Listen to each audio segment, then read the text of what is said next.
Japan today proudly proclaims freedom of religion, yet few know the nation ruthlessly suppressed Christianity for over 2.5 centuries. What images come to mind when you think of Japan? Serene Shinto shrines? Colorful Buddhist temples? How about clandestine meetings of tortured yet defiant faithful, cross-trampling to expose hidden believers? For over 250 years, armed with the sword and flush with hubris, Japan waged war on Christianity and all but eliminated it from these shores. It began in 1587 when Toyotomi Hideyoshi, seeking to unite factions under his new shogunate, turned on the growing Christian movement. Once welcomed, these converts were suddenly deemed traitors who must abandon their evil teachings or die. The persecution only intensified under the ensuing Tokugawa regime, obsessed with national purity and uniformity. Suspected Christians soon faced a gut-wrenching choice: betray their savior by stepping on sacred images or face gruesome torture and death with their beliefs intact. Yet despite the extremes meant to extinguish it, a tiny light remained burning.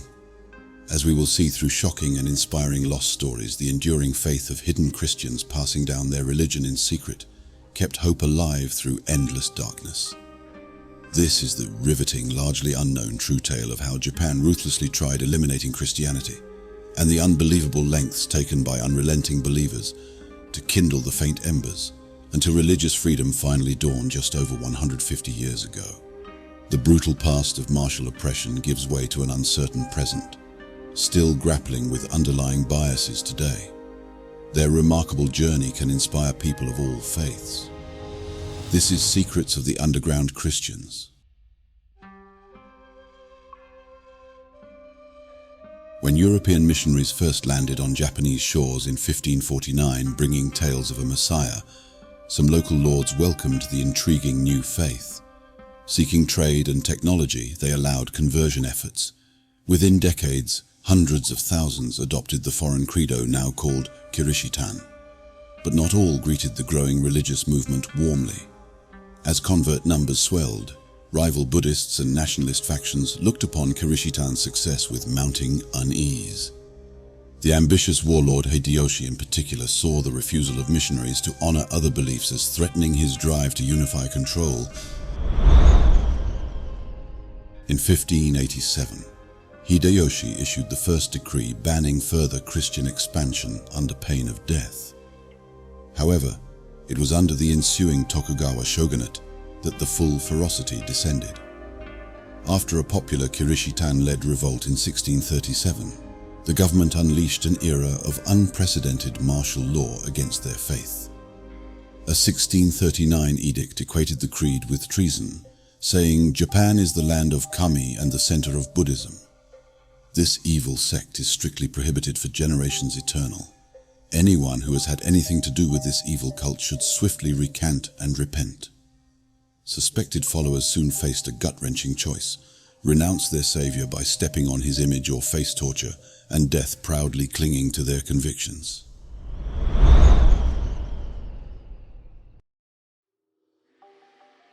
The comprehensive crackdown that ensued almost succeeded in fully eliminating Christianity from Japan's shores. We will uncover the shocking extremes meant to crush faith and explore how the shoguns ultimately failed because they underestimated the power of perseverant belief. To root out lingering underground Christians, Tokugawa officials developed devilishly simple faith-breaking tactics. Suspected Kirishitan were rounded up and brought to fumi-e, images of Christ or the Virgin Mary. Refuse to trample the visages with your sandals, officials reasoned, and your true beliefs were exposed with torture and death soon to follow. This test by stepping on their holiest figures would force apostasy by even the most devout, or so they believed. Remarkably, some discovered an inner strength they didn't know they had. Even under threat of the punishing extremes, a small resistance persevered. These hidden Christians, or Kakure Kirishitan, created secret symbols to disguise their faith and passed it whisperingly from parent to child for generations.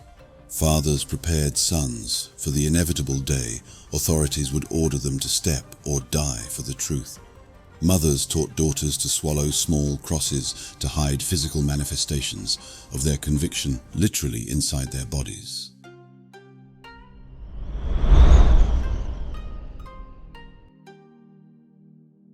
And within this scattered community, stories spread of Portuguese priests long ago bringing 3 promises that after 7 generations, more clergy would return from Rome. They would be unmarried men bringing statues of the Blessed Virgin. Despite no contact for over 200 years, this prophecy was enough to inspire remarkable resistance, waiting for the day they could freely practice their outlawed faith again, without fear of pubic torture, exile, or execution. Their unwavering patience and ingenuity let Christianity take root where it should long ago have perished.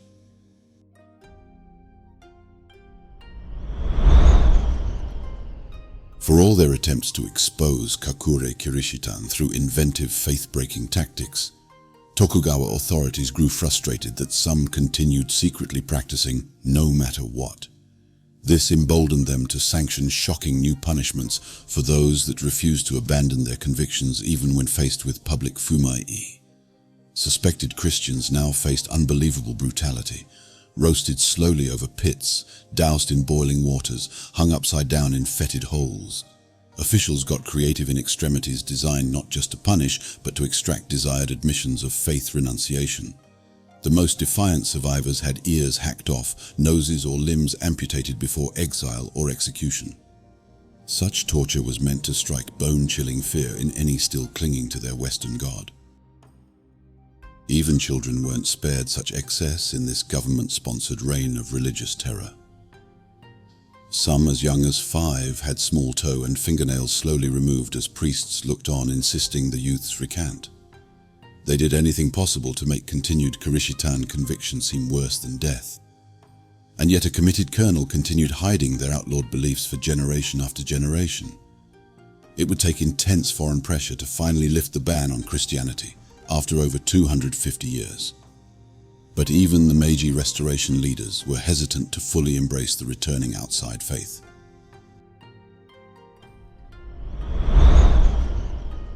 While Japan today officially guarantees freedom of religion, lingering suspicion and discrimination towards Christianity persists in pockets. Old prejudices die hard. Talk to some Japanese today and you'll be surprised to find echoes of the attitudes that once justified ruthless persecution. I have heard the following story from a Japanese friend.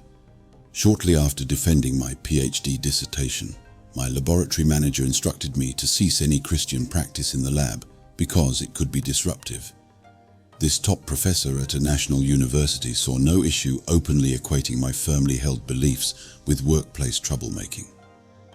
He embodied the subtle yet ongoing belief that Christianity somehow doesn't belong fully welcomed within broader Japanese society. In speaking to other Japanese Christians, similar stories emerge of being told to avoid public wearing of crosses, removal from leadership opportunities, and other ways big and small that make them feel excluded or forced into hiding their genuine identity. The fear historically ingrained by forces of cultural conformism continues stoking skepticism that Christians can't be fully trusted or may put their religion before shared social duties. While hardly equivalent to the vicious campaign Christians once faced, it reveals how the same false associations used to justify extremes linger latently. It is critical we exorcise the lingering ghosts of prejudice towards complete acceptance. Perhaps in spotlighting the quiet perseverance of the underground church, modern Japanese can finally see Christianity belonging freely and proudly under the rising sun.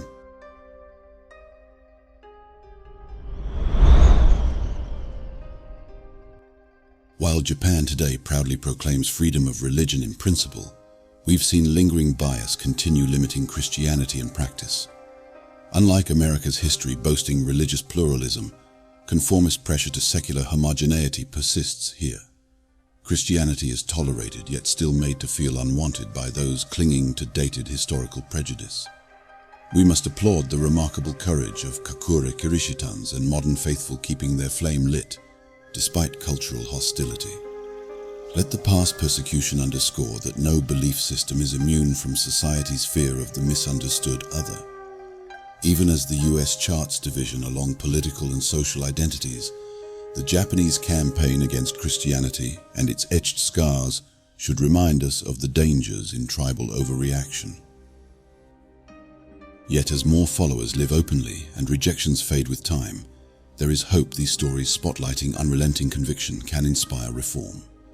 Perhaps recognizing the senseless brutality justified by baseless fears of the unknown can motivate Japan towards true embrace of backgrounds that seem foreign now, but enrich collective culture in time. Just as prosperity flowed from once shunned Western trade, so too can societal progress bloom by welcoming Christians from the shadows.